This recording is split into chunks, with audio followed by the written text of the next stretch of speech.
Hero of Switzerland, William Tell. Narrated by Jonathan Waite. Adapted by H. E. Marshall. Gessler's Tyranny. Far away in the heart of Europe there lies a little country called Switzerland. It seems wonderful that when great and powerful kings and princes swept over the world, fighting and conquering, little Switzerland should not have been conquered and swallowed up by one or other of the great countries which lay around. But the Swiss have always been a brave and fearless people.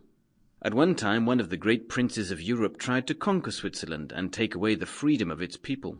But the people fought so bravely that instead of being conquered, they conquered the tyrants and drove them away. In those far-off times, the greatest ruler in Europe was the emperor, and his empire was divided into many states, over each of which ruled a prince or king who acknowledged the emperor as overlord. When an emperor died, the kings and princes met together and chose another emperor from among their number. Switzerland was one of the countries which owned the emperor as overlord, but the Swiss were a free people. They had no king or prince over them, but a governor only, who was appointed by the emperor. Austria was another of the states of the great empire, and at one time a Duke of Austria was made ruler of Switzerland. Because of its great beauty, this duke cast greedy eyes upon Switzerland, and longed to possess it for his very own. But the Swiss would not give up on their freedom, and 3 cantons, as the divisions of Switzerland are called, joined together, and swore to stand by each other and never to submit to Austria. Uri, Schwyz, and Unterwalden were the names of these 3 cantons.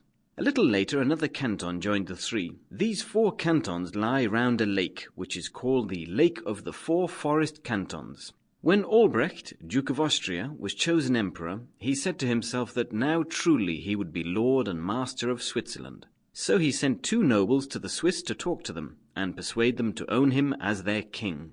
Some of the people of Switzerland were persuaded to belong to Austria, but all the people of the free cantons replied that they wished to remain free. So the messengers went back to Albrecht and told him what the people said. When he heard the message, he was very angry. "The proud peasants," he cried, "they will not yield. Then I will bend and break them. They will be soft and yielding enough when I have done with them." Months went by, and the emperor appointed no ruler over Switzerland. At last the people, feeling that they must have a governor, sent messengers to the emperor, begging him to appoint a ruler, as all the emperors before him had done. "A governor you shall have," said Albrecht. "Go home and await his coming. Whom I send to you, him you must obey in all things." When they had gone, Albrecht smiled grimly to himself. They will... Sample complete. Ready to continue?